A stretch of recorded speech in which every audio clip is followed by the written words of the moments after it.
You're okay. So this is gonna be a quick spark. It's gonna be a quick, like 1 hour stream. I'm just gonna do some reactions. You know, the usual. Nothing crazy. Nothing. I'm working on my gaming setup though. I need to get that fixed.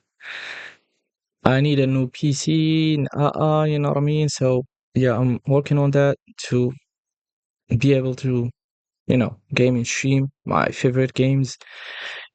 So first things first, let's start with this video that I really like, and I think it's something enjoyable. You know what I mean? Okay, the NYC gang war mapped quality HG. Oh, that's not HD, but you know. You might have seen a map of New York City's subway lines Check or on the 5 volume boroughs, but and you've everything. probably never seen a map of New York City's gang war. This isn't the Bloods versus Crips or gangster disciples versus black disciples. New York City's gang war plays by a completely different set of rules. Take Brooklyn, for example. In Brownsville, the neighborhood with the highest concentration of public housing projects in the country, rival gangs are packed into an area known as the 1 Square Mile War. Here, two massive overarching alliances, the Wu and Chu, are locked in a brutal war against each other. But the chaos doesn't stop there. Beneath those umbrellas are dozens of smaller sets and internal wars all fighting over the same blocks. Meanwhile, in Queens, entire neighborhoods like Shadyville have been controlled by gangs made up of teenagers, some as young as 14, carrying out shootings in broad daylight. And in the Bronx, the war has become even more public, where drill rappers, Instagram lives, diss tracks, and federal indictments all feed into the same cycle of violence. From street crews in Brooklyn and the Bronx, to Dominican gangs in Washington Heights, Chinese street gangs in Chinatown, and even the 5 Italian mafia families still embedded across the city, our team spent hours mapping every gang down to the exact streets that they control.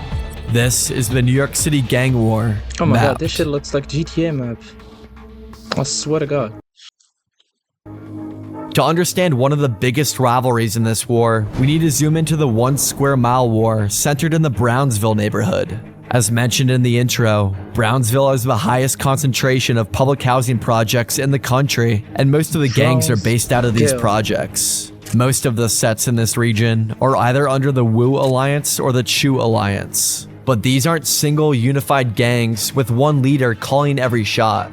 The Chu's main sets are based in the Howard Houses, Tilden Houses, Marcus Garvey Village, the Riverdale Towers, and Newport Gardens, while the Wu main sets are based in the Seth Low Houses, Van Dyke Houses, Langston Hughes Houses, the Brownsville Houses, and the Noble Drew Ali Plaza.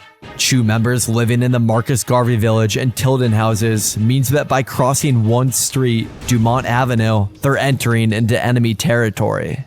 On April 22nd, 2023, Chu member Brian Ramos and 2 other of his gang brothers walked into the Van Dyke housing projects. They approached a playground where children were playing and then spotted some of their rival Wus across the park. They opened fire, unleashing multiple rounds, and then fled the scene. God damn it, Thankfully, nobody was injured, but the message was clear. Even a children's playground in broad daylight could become part of the gang war.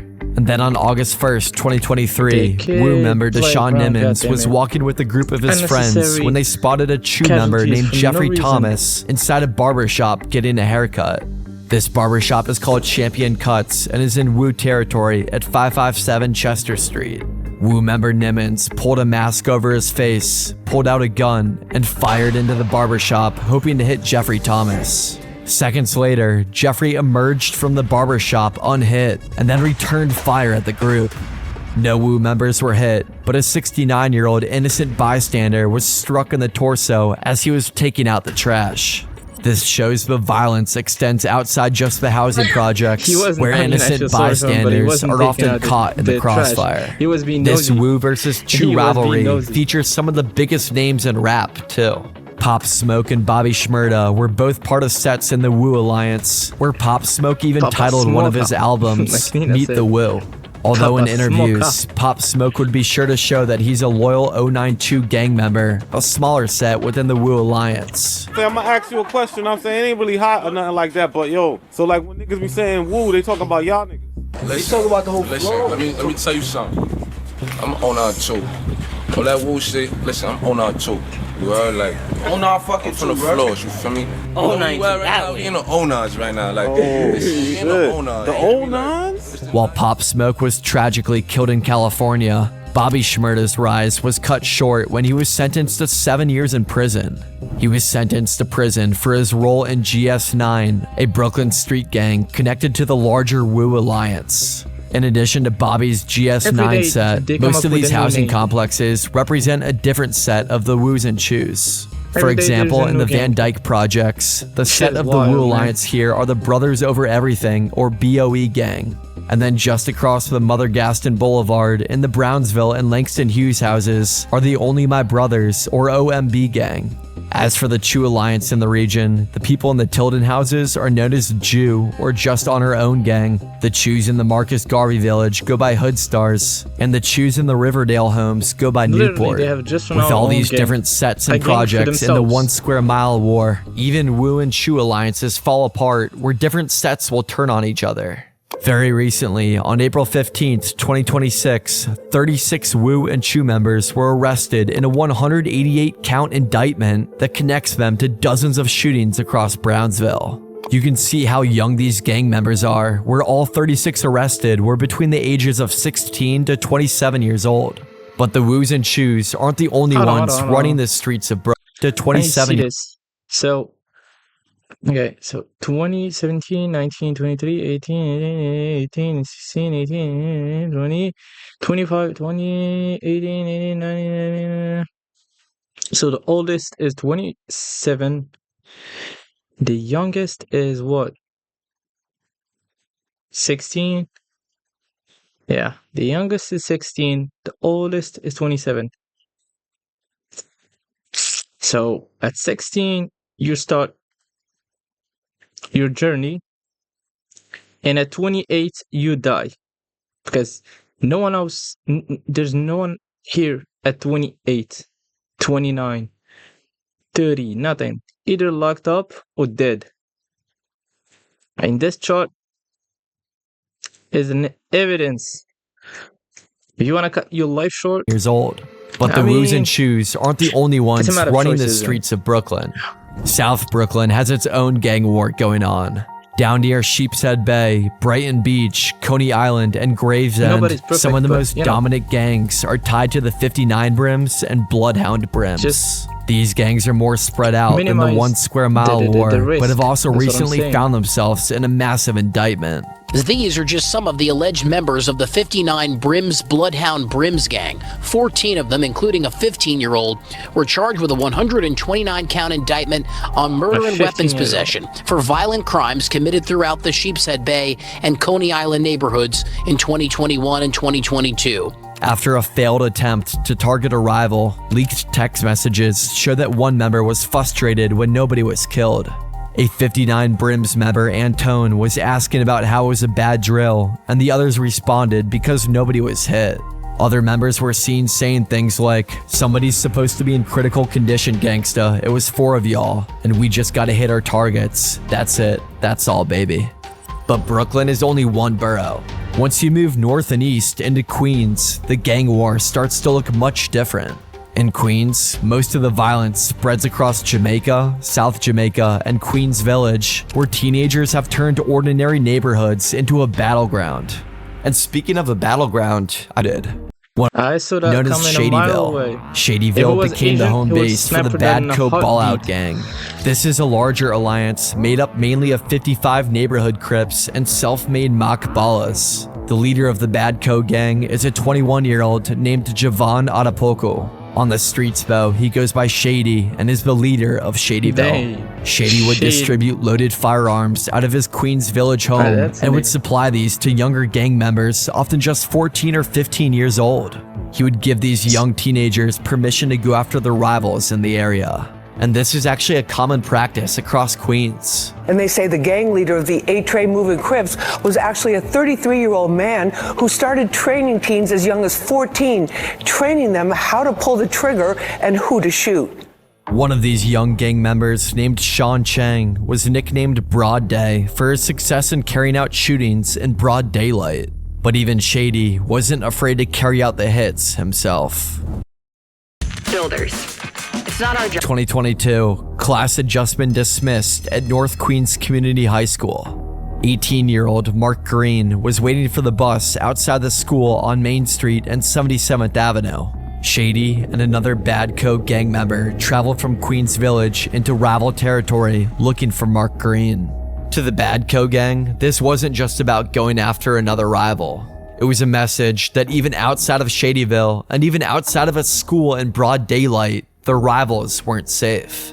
As students were leaving for the day, Shady and other gang members opened fire. It is all fun and Students who had games just until walked out of class ran back into the school as you're shots freaking rang 6 out feet on the under. street. When EMS arrived, Mark Green was found face down on the pavement. He was taken to fortunately didn't survive. But the fact that this happened outside of the North Queens Community High School made the situation even darker.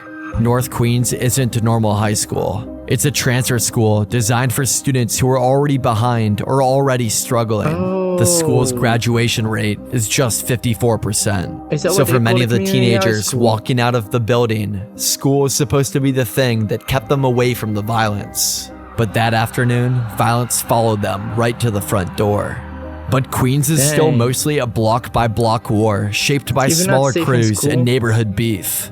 In the What else Bronx, would- the gang no violence safe is schools, much more no coordinated, safe, more public, and play far park more for the famous. kids. The major gangs in the I Bronx mean, are what the else is YGs, supposed the to be DOA gang, the safe? OGs, the Slattery gang, and the OYs, which are mostly based in Manhattan, but are still very much relevant to the Bronx gang war for a reason we'll dive into. Similar to Brooklyn, these gangs control much of the public housing complexes across the Bronx. If we start out with the YGs, this gang controls Mott Haven, Patterson, and the River Park Towers to the north. In the south, around Mott Haven and Patterson, much of the YG's beef is with the OG's gang nearby. The OGs are primarily located in the Melrose and Jackson housing projects. They often go by Cortlandt over everything for having significant control over Cortlandt Avenue. Much of the violence along Cortlandt Avenue today stems back from one night on April 16th, 2012. A large group of 2012. YGs were all drinking together in a bar. At 2012 a certain and that shit point, won't a die. debate broke out over which member puts in the most work for the gang. Nobody could agree who's the toughest member of the gang, so they decided to head into rival territory and find some ops or rivals. The YGs walked into the OG's territory Duh. in the Melrose houses. What's the When best the way to find YGs out who's got the there, best? they spotted a 16-year-old OG's member, Noah Balla. Duh, this is The literally group of like a- 20 a YGs side attacked the desk. 16-year-old and began stomping on him until he was unconscious. Sadly, Noah was stomped to death that night right outside his own building. There wasn't a single gang member in the Bronx who didn't hear about Noah's death. After this brutal attack, the YGs suddenly had enemies all across the Bronx. One of their biggest rivals became DOA, a name that stands for Dead on Arrival, or also sometimes stands for Dumping on Anything. The feud between DOA and the YGs had already been building, but it exploded after the death of Tanky Balla. Tanky was connected to Third Side, one of the groups under the larger DOA umbrella. According to reports, he was out looking for rivals when he crossed paths with members of 800 YGs, a specific YG set. During that encounter, Tanky was shot and killed. And because he was one of the most well-known people connected to DOA, his death turned an already tense rivalry into a much larger war. A few years later in 2021, famous drill rapper K Flock got in a heated public Instagram live argument with another drill rapper, Raw G's. K Flock belonged to DOA, and Raw G's was part of the YGs. You never did nothing Dang, to you me. know what You I never should- even, bro. Hold on, hold on, hold on. I'll pause the video. I'm gonna yap just a little bit. You know what I just remembered? A few months ago, I've watched the TV show. What's it called? I think it's The Mayor of Kingsville. Yeah, it was called The Mayor of Kingsville. So basically, the TV show was about um, um, presenting and enforcing control of violence in certain neighborhoods. So what did the law enforcement did? They hired someone who had a military background and his father as well, but other members of his family are like in the law enforcement, like cops and you know what I mean, themselves. So he was the facade, you know what I mean? He was representing the law, but he wasn't law himself because he was, well, breaking law, you know what I mean? So basically what he did was that he was like, I don't know how he was like the peace ambassador, you know what I mean? So I think that's what NY needs today. I think that I think that's what they need today. The law needs to, because law is not just is not just gonna go and break, you know, yeah, a cop is not, or a PD, NYPD is just, it's not, they're not gonna go and break the law, you know what I mean, to enforce the law. They can't, even though maybe they do, I don't know, but you know, arguably, but like I said, they can't. So you need someone as a facade to do that for you while you have their back. You know what I mean? Like, whenever there's a case with your facade's name on it, you like, you know what I mean? You like dismiss that shit, whatever, you know what I mean? Because he's keeping his job and sole job is to keep violence at its minimum. That's, I mean, that TV show is really something to, Boy, yeah, to be you never studied, did nothing matter to of me fact. though. Really never did nothing to me. I really did shit to Dougie though. What about my mother? K-Flock became notorious for going on Instagram Live in rival gangs' territories. Hey, what's up? They don't want to come out. Look how comfortable I am on this block. Them niggas all in there. Them niggas is pussy. K-Flock would film himself driving around in YG's territory to show how comfortable and confident he was. But the crazy part is, nothing would ever happen to him. Raw G saw this and then challenged K-Flock to come back. Somebody tag K-Flock. Somebody tag K-Flock. Niggas not playing him. Come right back. Outside right now as we speak. You coming through hiding all live, blocking niggas off your lives. Niggas can't see your shit. Like, what's up? Pop out. We outside here. Yo, K-Flock, pop out. Pop out right now. Right now as we speak. You wanna make shows? You gonna make shows too. Pop out. K-Flock would then go back on Instagram Live the next day and threaten his rivals even more. How you EBK? Because anybody could get shot. What the fuck you talking about? You dumb or something? You ain't safe. You ain't good. You ain't good. I ain't gonna lie. You're not good. K-Flock began rapping in May of 2020. He quickly gained traction in the Bronx drill scene by releasing popular songs like Op Spotter and Brotherly Love before dropping his debut mixtape in 2021, the DOA tape. K-Flock became one of the most popular rappers the Bronx had ever seen, but unfortunately, his rise to fame wouldn't last much longer. On December 16th, 2021, K-Flock was walking down West 151st Street in Harlem with his sister and a friend. They spotted one of their rival ops in a barbershop. The op in this barbershop was an original youngin' or OY gang member named Oscar Hernandez. This section of Harlem that the barbershop was in OY territory and is more widely known as Sugar Hill. Oscar saw K-Flock was in his gang's territory and walked out of the barbershop to confront him. What happened next wasn't on security cam footage, but there was apparently a brief dispute, and then K-Flock pulled out a firearm and shot Oscar in the neck and back. K-Flock successfully fled the scene and was hiding back in the Bronx, but 7 days later, he turned himself in to the NYPD. K-Flock's defense team argued that K-Flock was acting in self-defense, and the jury ultimately agreed. Hernandez was also armed, and K-Flock was acquitted of the murder charge. But that didn't mean he was free to go home. Exactly. Federal prosecutors had built a much larger case against him, accusing kidding me? K-Flock of being a leader in the Southside and DOA gang under the RICO Act. Instead of focusing only on the Oscar Hernandez shooting, the feds argued that K-Flock was part of a much broader pattern of violence, including attempted murders in 2020 and 2021, and that his music helped fuel the gang's streak of violence. His defense beat the murder charge, but it could not beat the larger federal RICO case. Dang. In the end, K-Flock was sentenced to 30 years in federal prison, cutting short what had been one of the fastest rising careers in Bronx rap. Back where K-Flock shot Oscar Hernandez, the Sugar Hill-based OY gang was outraged. The OYs dominate Sugar Hill, which spans from 151st Street to 159th Street, centered around Amsterdam Avenue and St. Nicholas Avenue. Through rappers like DD Osama, Sugar Hill D-Dot, and E-Dot Baby, Sugar Hill has become one of the most recognizable names in New York drill. But inside the OY gang, they haven't always been fully united. In 2021, Sugar Hill Keem, a high-ranking OY member and rapper, accused another Sugar Hill rapper named Blockwork for cooperating with the police. Keem claimed that Blockwork had worked with the officers to get himself released from jail while other members stayed locked up.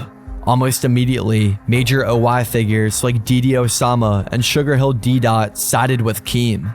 Blockwork denied the accusation through social media posts where he tried to clear his name. But by then, the split was already growing.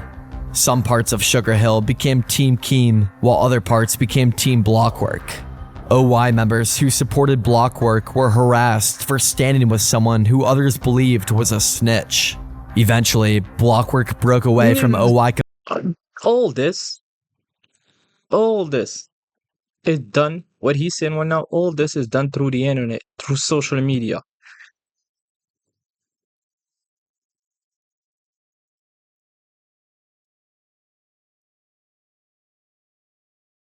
Completely and released Switch Sides, a song built around his separation from the gang. Those who sided with Blockwork may have split off and went independent, but the vast majority of the OY gang was looking to grow much further. And in 2020, the largest gang alliance that the Bronx had ever seen started to form. The OGs began uniting with the OYs and the DOA gang to create an alliance called the O to the Sev. This alliance was formed to go after the YGs, the other large gang in the Bronx. Like a lot of the New York gang alliances, it was held together by music and mutual enemies. But also like many of the New York gang alliances, those connections can easily break apart. The O to the Sev alliance began to crumble due to internal tensions involving E-Dot Baby. E-Dot Baby was one of the leaders of the OYs. E-Dot Baby had been seen in a video smoking and associating with members of the opposition, specifically the YGs.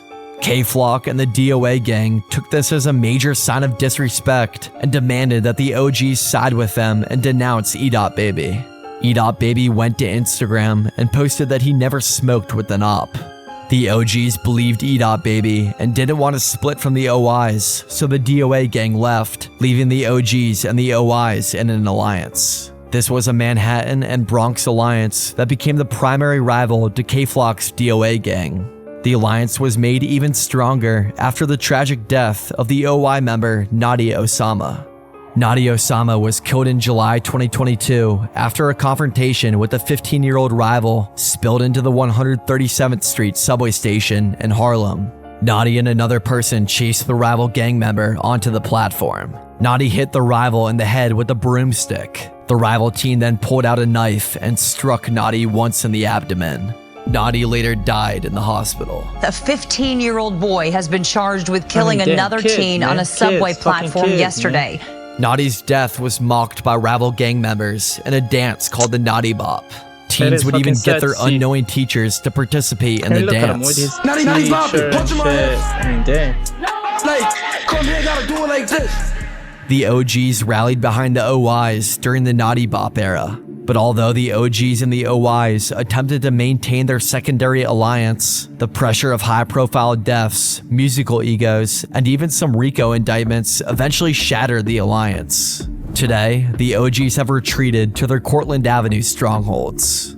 While the OGs, YGs, and the DOA gang have become the most recognizable names in Bronx drill, another gang is gaining its own violent reputation further north. Around Slattery Playground on East 183rd Street, the Slattery gang became one of the most feared crews in the area. And what made them especially unique is that their leader was an 18-year-old girl.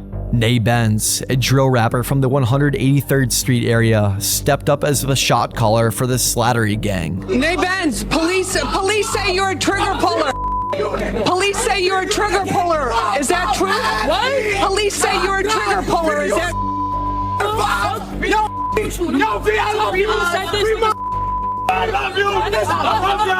In August 2024, Nay Benz, along with 19 other Slattery gang members, were hit with a massive 176-count indictment. The long indictment included charges related to attempted murder, first-degree robbery, and carjacking, as well as criminal possession of a weapon. Prosecutors used Nay Benz's drill music and social media posts as evidence for the charges. But not every gang in New York operates like the drill crews. Some are much older, more organized, and built around a more solid structure. A perfect example of this are the extremely powerful Dominican gangs in New York, like the Trinitarios. The Trinitarios were founded in the late 1980s and are based in the Dominican neighborhoods like Washington Heights and the West Bronx. Unlike the drill gangs we've talked about, the Trinitarios operate with a much more formal hierarchy. At the top are their leaders, often referred to as first chairs. Beneath them are the second chairs, and then at the bottom are the soldiers who carry out the orders on the streets.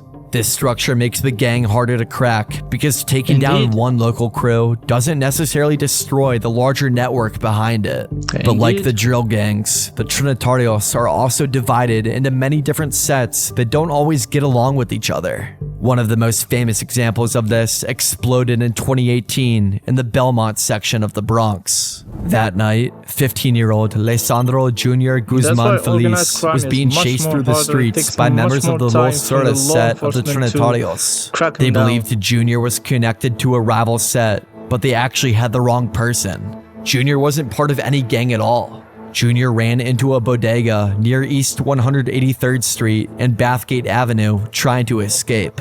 But the group dragged him back outside, where he was attacked with knives and a machete. He managed to stumble towards the hospital only a block away, but he collapsed before he could make it. The brutal murder of an innocent Bronx teen finally coming to a close nearly 5 years later. The last of the gang members found responsible for the death of 15-year-old Lisandro Jr. Guzman Feliz were sentenced today. The Trinitarios do have outside rivals, but in New York, most of their violence comes from internal splits. Some of these notorious Trinitario sets in Washington Heights include 7700, Los Malo Corita, and the Own Every Dollar, or OED set to the north. Different sets can operate almost like separate gangs, and when those sets turn on each other, the violence can become just as brutal as the war with an outside rival.